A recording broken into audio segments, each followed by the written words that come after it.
Hello बच्चों, आज हम देखने वाले हैं एसएससी जीडी के 4 शिफ्टों में जो मैथ्स का पेपर हुआ है उसमें किस तरह के सवाल पूछे गए हैं उसका आपको सामने निचोड़ दिखेगा। कैसे कैसे सवाल बन रहे परीक्षाओं में और आगामी शिफ्टों में कैसे जो परीक्षाओं में क्वेश्चंस बनेंगे वो सब कुछ हम आज देखने वाले हैं। तो अंत तक बने जरूर रहिएगा। कैसे क्वेश्चंस पूछे जा रहे हैं, मैं आपका ज्यादा टाइम नहीं लूंगा, 10 मिनट में ये वीडियो खत्म करूंगा। तो क्वेश्चंस को देखते हैं, स्टार्ट करते हैं। मैं आपको कॉन्सेप्ट भी बताने वाला हूं कि कैसे कैसे है। जैसे यहाँ पे क्या कर रहा है, आपसे इफिशिएंसी से क्वेश्चन पूछ रहा है। एक सवाल यहाँ से मैंने देखा कि इफिशिएंसी से क्वेश्चन मिल रहा है। तो देखो इफिशिएंसी वाले सवालों में करना क्या है, एक चीज आप समझो कि आपको करना क्या है। तो एक चीज आप समझना, टोटल वर्क कैसे फाइंड आउट करते हैं, ये चीज समझना कि हर सवाल में आपको काम आएगा, चाहे जैसा सवाल बने। तो आपको करना क्या है, डेज इंटू इफिशिएंसी करना है। बस इतना याद रखना कि जिसका डेज हो और उसी का क्या होना चाहिए, इफिशिएंसी होना चाहिए। तो ये बन जाएगा। जैसे आपको सवाल में क्या कह रहा है बच्चा, यहाँ पे देखो सवाल में क्या कह रहा है, मनदीप जो है वो 3 टाइम्स एज फास्ट एज क्या है, संपत है। मतलब जो मनदीप है वो 3 गुना है, ठीक है। और ये बच्चा किस चीज का रेशियो दे रखा है, सर ये जो है इफिशिएंसी का रेशियो दे रखा है।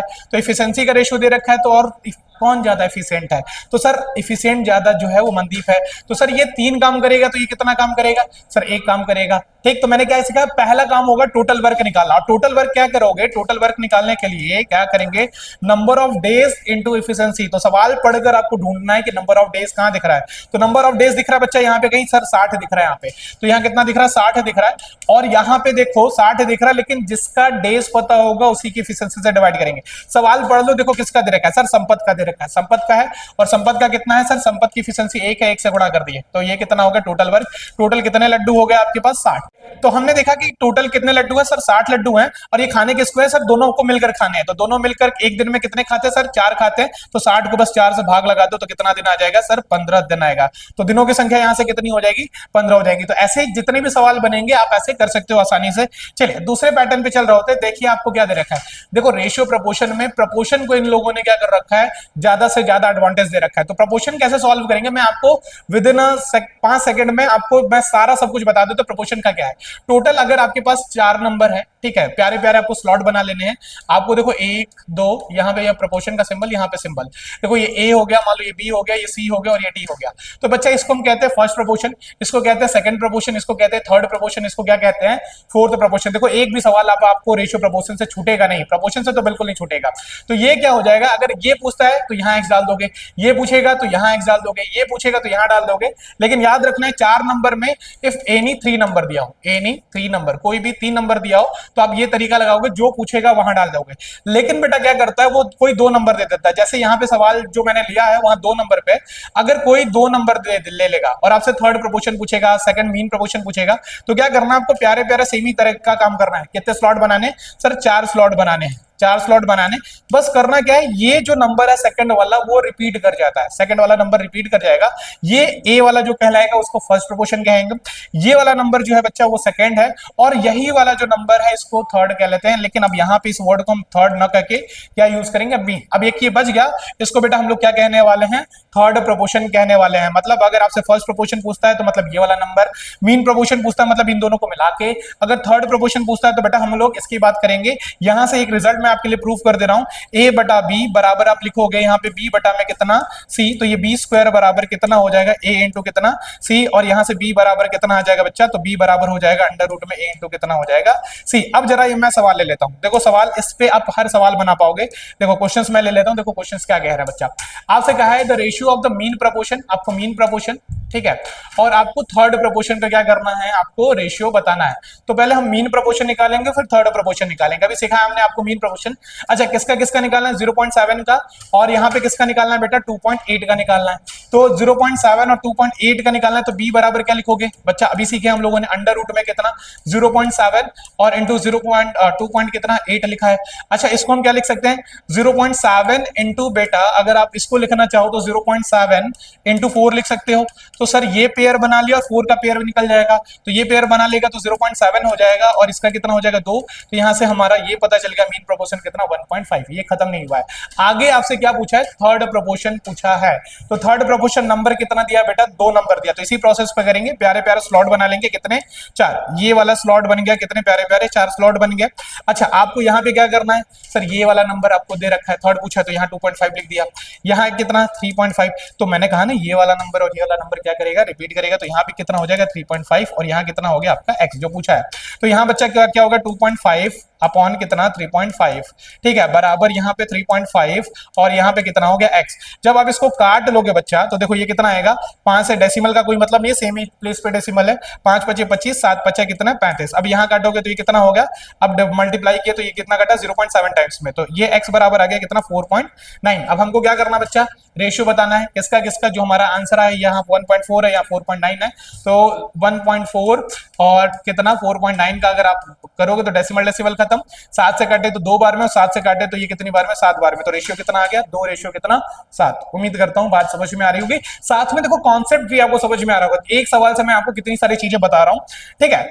अब जरा यहां देखो, देखो मैंने आपको यहां से मैंने कहा था ना एलसीएम एचसीएफ चैप्टर इस समय इंपॉर्टेंट हो गया है, एक सवाल जरूर बन रहा है जैसा कि आपको यहां दिख रहा है। आपको करना क्या है, आपको नंबर मान लेना है, पहला नंबर एच एक्स और दूसरा नंबर क्या हो जाएगा एच वाई हो जाएगा। यहाँ एक्स और वाई आपस में बच्चा कैसे नंबर है, को प्राइम नंबर है, ठीक है। ये क्या है आपका एचसीएफ काउंट होता है, ये क्या होगा एचसीएफ काउंट होगा। अगर डायरेक्ट आपको एलसीएम पूछ रहा बच्चा तो कुछ नहीं करना, एलसीएम पूछ रहा है तो ये क्या लिख देना एच एक्स वाई लिख देना है, और जो रेशियो बच्चा होता है वो एक्स और वाई का रेशियो दिया होता है, किसका किसका रेशियो दिया होता है एक्स और वाई का, और एच भी दिया है, तो डायरेक्ट हम लोग सवाल करने वाले एच का मान कितना दिया है यहाँ पे पढ़ लो जरा। अच्छा जीसीडी पूछे चाहे एचसीएफ पूछे दोनों का मतलब सेम होता है, तो घबराना नहीं है, जीसीडी का मतलब ग्रेटेस्ट कॉमन डिवाइजर पूछ रहा है या हाईएस्ट कॉमन फैक्टर पूछ रहा है, दोनों का मतलब क्या ही होता है सेम ही होता है। और हमसे पूछा यहाँ पे एलसीएम, तो जीसीडी कितना दिया 4 दिया तो 4 लिख दिया बच्चा। अच्छा ये कितना दिया एक्स और ये वाई, तो ये 6 दिया और ये कितना दिया है 7। अब आप एक काम और समझना, यूनिट डिजिट देखो, यहाँ 8 दिख रहा है, यहाँ 4 दिख रहा है, यहाँ 6 दिख रहा है, यहाँ 6 दिख रहा है, दो ऑप्शन का यूनिट डिजिट 6 दिख रहा है, तो आप गुणा कर लो अगर आपको ना समझ में आए तो, क्योंकि यूनिट डिजिट अगर सबका अलग अलग होता तो हम लोग कर लेते हैं, लेकिन दो ऑप्शन का सेम दिख रहा है, नंबर कठिन नहीं है, गुणा कर लो। तो यहाँ 7 42 गुणा कितना हो गया 4, तो 4 का 2 में गुणा करोगे तो कितना आ जाएगा 8। देखो एक अच्छी बात है, ये 6 वाला तो है ही नहीं सर, एक ही ऑप्शन दिख रहा है, तो ये कितना हो जाएगा 448 हो गया, ये बात समझ 488 हो गया, ये बात समझ में आ रही है। चलिए हम आगे देखते हैं।